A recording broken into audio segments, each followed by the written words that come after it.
अगर आपको किसी से नफरत है तो शायद वह घमंडी है। ऐसे लोग अपने पद, पैसा या स्थिति के भरोसे यह समझ बैठते हैं कि वे दूसरों से ऊपर है। उन्हें लगता है कि वे ज्ञानी है, समृद्ध है और श्रेष्ठ है, जबकि दूसरे मामूली, गरीब या कमज़ोर है।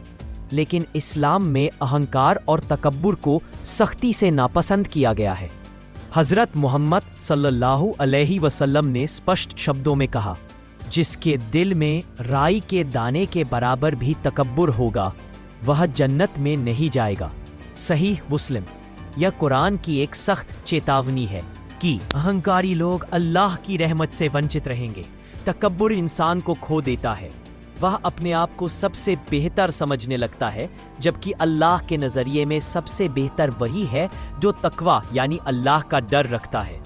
हज़रत आदम अलैहिस्सलाम और शैतान की कहानी हमें सिखाती है कि अहंकार ने शैतान को अल्लाह के गुस्से का शिकार बना दिया। इसलिए अल्लाह हर मुसलमान से नम्रता और विनम्रता की अपेक्षा करता है। दूसरा गुनाह, रिश्वतखोर और धोखेबाज। इस्लाम में रिश्वतखोरी को एक गंभीर गुनाह माना गया है। यह न सिर्फ व्यक्तिगत बल्कि समाज के लिए भी घातक है। जो लोग अपने स्वार्थ के लिए दूसरों का हक छीनते हैं वे अल्लाह की नाराजगी का कारण बनते हैं। कुरान में अल्लाह ताला फरमाते हैं, और तुम आपस में नाइंसाफी से एक दूसरे का माल न खाओ और उसे शासकों के पास भी मत ले जाओ, ताकि तुम जानबूझकर किसी का हक मार सको। अल-बकरा 188। हदीस में रसूलुल्लाह सल्लल्लाहु अलैहि वसल्लम ने साफ कहा, रिश्वत लेने वाले और देने वाले दोनों पर अल्लाह की लानत है। अबू दाऊद। रिश्वतखोरी व्यक्ति की आत्मा को दूषित करती है और समाज की नींव को ही डहा देती है। ऐसे लोग अल्लाह की रहमत से दूर होते हैं। तीसरा गुनाह, फसाद फैलाने वाले। ऐसे लोग समाज में झगड़े, तनाव और अशांति पैदा करते हैं। ये लोग न सिर्फ खुद की जिंदगी बर्बाद करते हैं, बल्कि दूसरों की भी जिंदगियां अस्थिर कर देते हैं। कुरान में अल्लाह ताला फरमाते हैं, और ज़मीन में फसाद मत फैलाओ। निश्चित रूप से अल्लाह फसाद करने वालों को पसंद नहीं करता। फसादी लोग न सिर्फ अपने आप को बर्बाद करते हैं, बल्कि आसपास के लोगों की जिंदगियों में भी अनावश्यक उथल पुथल मचा देते हैं। ऐसे लोग अल्लाह के गुस्से के पात्र हैं। आठवां गुनाह, झूठ बोलने वाले और झूठ का फैलाव करने वाले। झूठ बोलना एक ऐसा गुनाह है जो न केवल व्यक्ति के दुनियावी जीवन को बर्बाद करता है, बल्कि आखिरत में भी उसे बड़ी सजा दिलाता है। इस्लाम में सच्चाई का बहुत महत्व है। अल्लाह ताला सच्चे और सच्चाई पर टिके लोगों से प्यार करता है। जो झूठ बोलते हैं, जो झूठी बातें फैलाते हैं, वो अल्लाह की नाराजगी का कारण बनते हैं। कुरान में अल्लाह फरमाता है कि जो लोग झूठी बातों में लिप्त रहते हैं, उनकी गवाहियां झूठी होती है और वो अल्लाह के रास्ते से भटके रहते हैं। हदीस में भी झूठ की कड़ी मनाही है।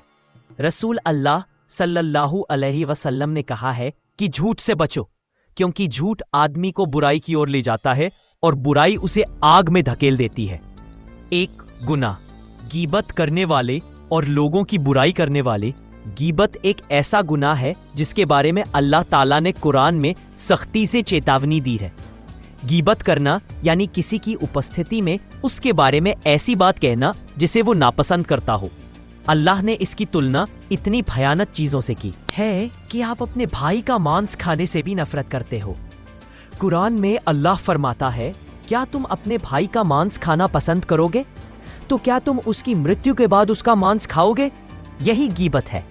गीबत करने वाले अल्लाह के गुस्से के पात्र हैं और उनकी नमाज और इबादत भी कबूल नहीं होती जब तक कि वो उस गुनाह से तौबा ना कर ले।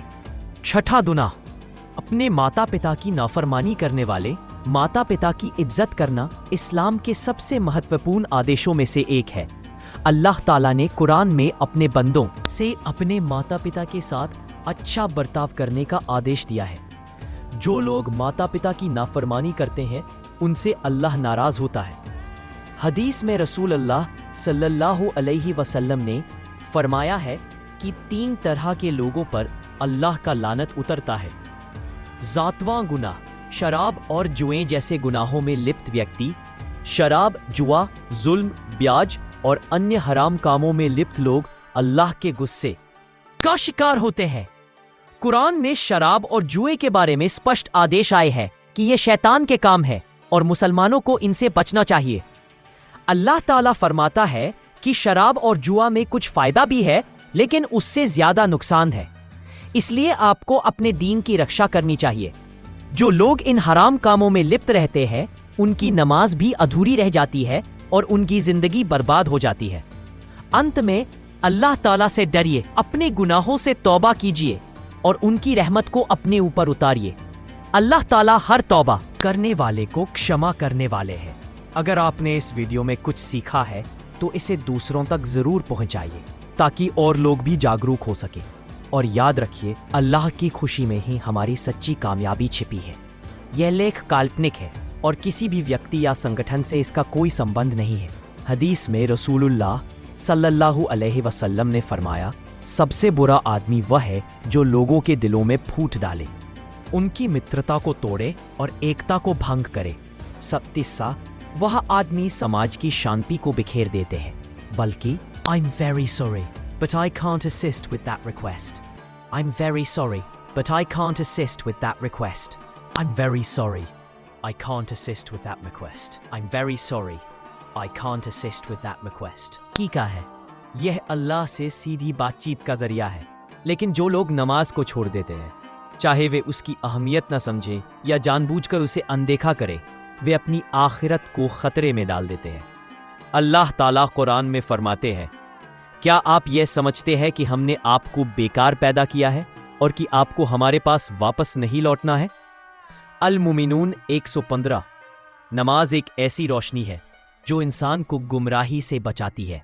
यह उसके दिल को साफ करती है, उसे सही रास्ते पर चलने की ताकत देती है।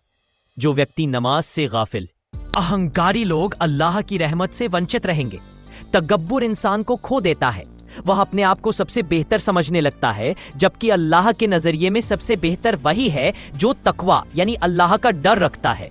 हजरत आदम अलैहिस्सलाम और शैतान की कहानी हमें सिखाती है कि अहंकार ने शैतान को अल्लाह के गुस्से का शिकार बना दिया। इसलिए अल्लाह हर मुसलमान से नम्रता और विनम्रता की अपेक्षा करता है। दूसरा गुनाह, रिश्वतखोर और धोखेबाज। इस्लाम में रिश्वतखोरी को एक गंभीर गुनाह माना गया है। यह न सिर्फ व्यक्तिगत बल्कि समाज के लिए